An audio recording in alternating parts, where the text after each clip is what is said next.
Hello, you're watching World Talks on TVP World. My name is Sacha Farmer.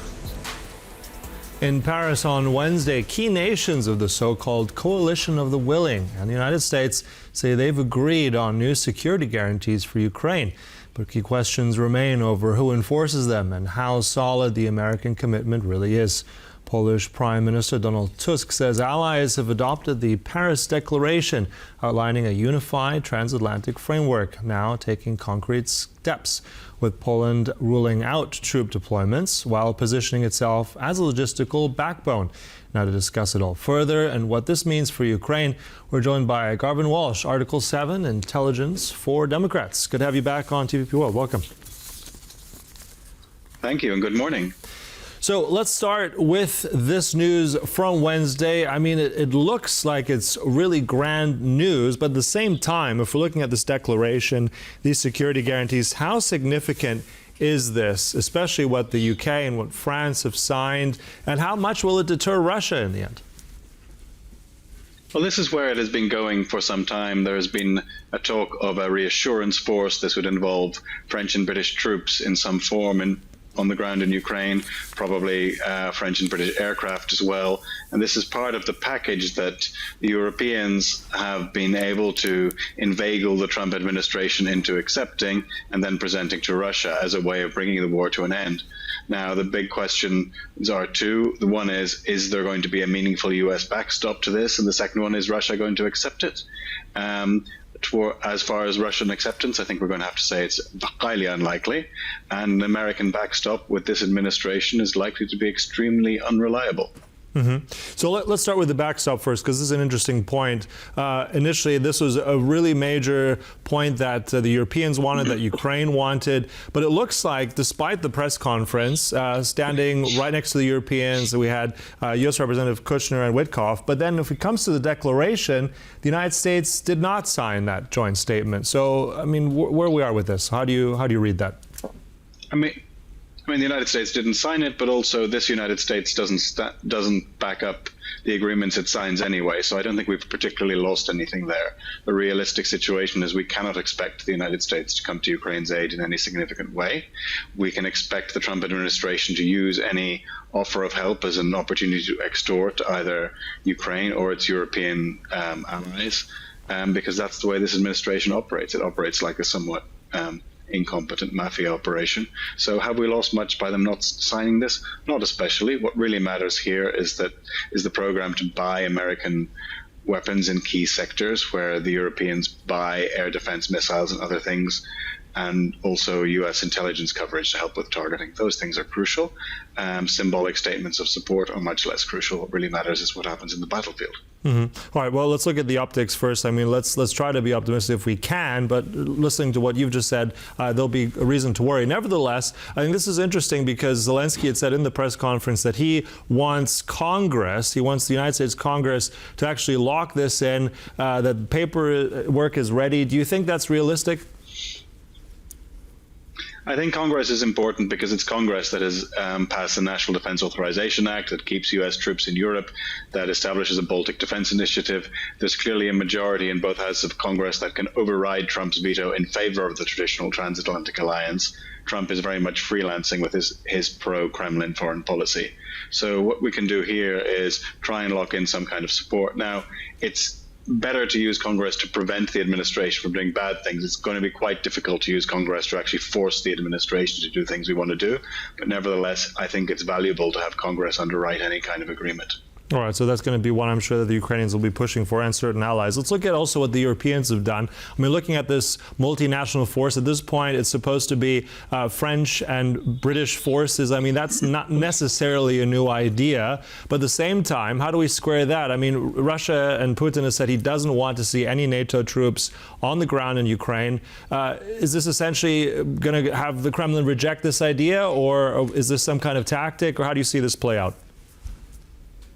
Well, we don't want to see any Russian troops on the ground in Ukraine. It's not for Vladimir Putin to decide which friendly troops Ukraine invites onto its territory.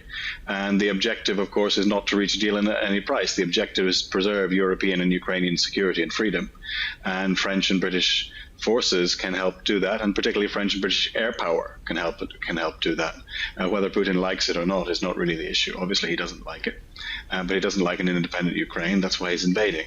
Mm-hmm. But I mean, it becomes then an issue as well of safety. I mean, this is something where there's an ongoing war. Putin has said that certain NATO things will become targets. I'm just wondering also, I mean, Poland has ruled out sending troops. There'll be a logistical hub. That's my next question, really, of Poland's role in all this. How significant is that nation going to be in all this? I mean, Poland is very significant, not principally because of any troops that it's not going to send, but Poland is crucial as the kind of linchpin of the North and Eastern European alliance that is really leading policy on Ukraine. And this matters because we need to think of this as a whole front, stretching from Svalbard to in Norway down to Burgas in Bulgaria, not as just a Ukrainian front. And as long as Poland maintains strength and as long as Finland maintains strength, that means Russia has to divide its forces because it doesn't know where potential threats to Russia might come from. It can't concentrate everything on Ukraine. The real risk would be something that allowed Russia to deploy forces away from Ukraine and towards other countries and threaten them. That's why it's crucial for Poland to keep troops in Poland, and it's same is true of Finland. It needs to keep its forces there because they fix the Russian positions in ways that they prevent them from concentrating all their forces on Ukraine and trying to overwhelm Ukraine there where it's currently invading. Mm-hmm. And it's also going to be quite a task, isn't it? I mean, this kind of, if you can, tell us a little bit about the logistics involved in this. I mean, what kind of numbers are we talking about here of any kind of multinational brigade? Are we looking at several thousand, 10? I mean, there are different numbers floating around. What's kind of the ballpark we're looking at if such a force were to come together? I mean, there are lots of numbers being talked about. We're probably talking about tens of thousands. It's not, Ukraine doesn't need particular support in numbers of troops, and insofar as it did, it would need hundreds of thousands to make a difference, and those just aren't available in Europe, and they're probably not even available with the United States. We need to think about where we have military and technological advantages, and that particularly means air power. So French and British guidance for air power would be incredibly important. French and British advisors to help target air defense, intelligence officers. This kind of stuff really matters. It's not so much having literal boots on the ground, but those boots on the ground are actually commanding and directing aerial support for Ukraine's forces, and that can make a meaningful difference. Mm-hmm. All right, so it seems to me that what you're saying, the operative word here is air power, but nevertheless, looking at the actual credibility of deterrence, if we're looking at where these troops might be based, I think the French said yesterday that would be not on the front lines, not near Donbass, but actually more in the western part of Ukraine. Now, I mean, if we just give a sense of where that is, I've just done a quick math here, from Lviv in the west of Ukraine to the Donbass, that's about 1,300 kilometers. That's quite a distance. That's the same like if we go from Lisbon to Paris. I mean, that's quite an area. Does that matter if air power is involved? Does it not matter? I mean, or how significant is distance here? I mean, we're not... There's a sort of story here that what we're trying to do is actually literally put French and British bodies on the line to somehow deter Russia. That won't deter Russia. What will deter Russia is if it feels that it might come under attack in areas that are valuable to Russia. That's principally the Russian heartland. That's also long-range strike going into Ukraine, going into Russian-occupied parts of Ukraine or into the Russian rear behind, that would impede its ability to attack Ukraine. Those kind of things matter, but those things are not going to be delivered by having men from France and Britain in foxholes on the front line. They're going to be delivered by long-range attack. They're going to be delivered by deterrent air power. A significant deterrent air power could say to Russia, look, if you break this deal, our aircraft will be able to obliterate your rear operations in Ukraine, and your troops will be cut off supplies, and therefore they'll have to retreat. That's the equation of deterrence in Ukraine. There's a second equation of deterrence, which has got to do with Northeast Europe. So what's going to happen to Kaliningrad?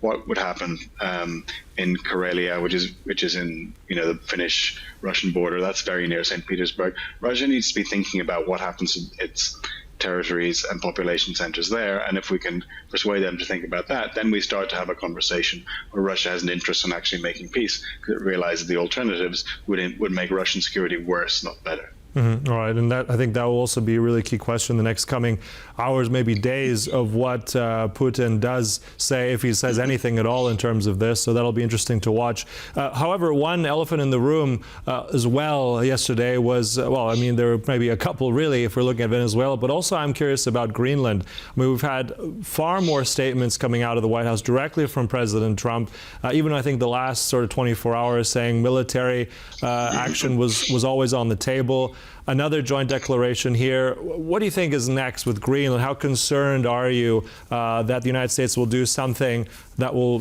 be quite uncomfortable for the world?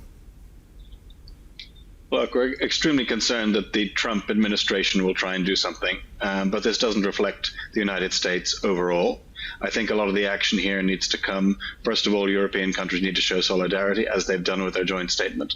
But I think there's a case to show strength in ways that don't directly impinge on Donald Trump's ego here.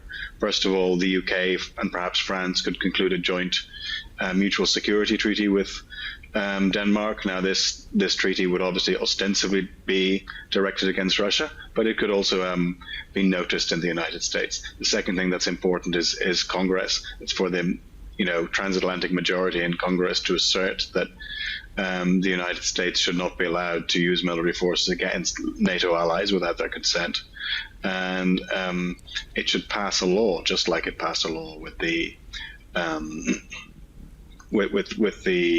National Defense Authorization Act, to ensure that is the case. There should be a majority for that in Congress, and that will make it much harder for Trump to do anything on Greenland. It won't make it impossible, obviously, because the guy doesn't particularly respect law, but it will make it a lot more difficult than it would otherwise be. Yeah, so I mean, just a final statement here. Where do you see all this going? I mean, the coalition of the willing, tying it all together. Are we at any point closer now to a ceasefire in your mind, just before we close? I don't particularly think we're closer to a ceasefire. I think this war is continuing to grind on. Russia still has resources for the rest of the year to keep its grinding advance going. Ukraine still has the ability to resist that. Neither of those two fundamental questions are going to change. I don't see a ceasefire immediately. All right, so we'll have to see and hopefully be still optimistic as we move on. Look, always a pleasure speaking to you. That was our guest here, Garvan Walshe. Much appreciated. Thanks. Yeah, thank you very much. And thank you for watching. That concludes World Talks, but stay right here on TVP World for more news and commentary. Goodbye.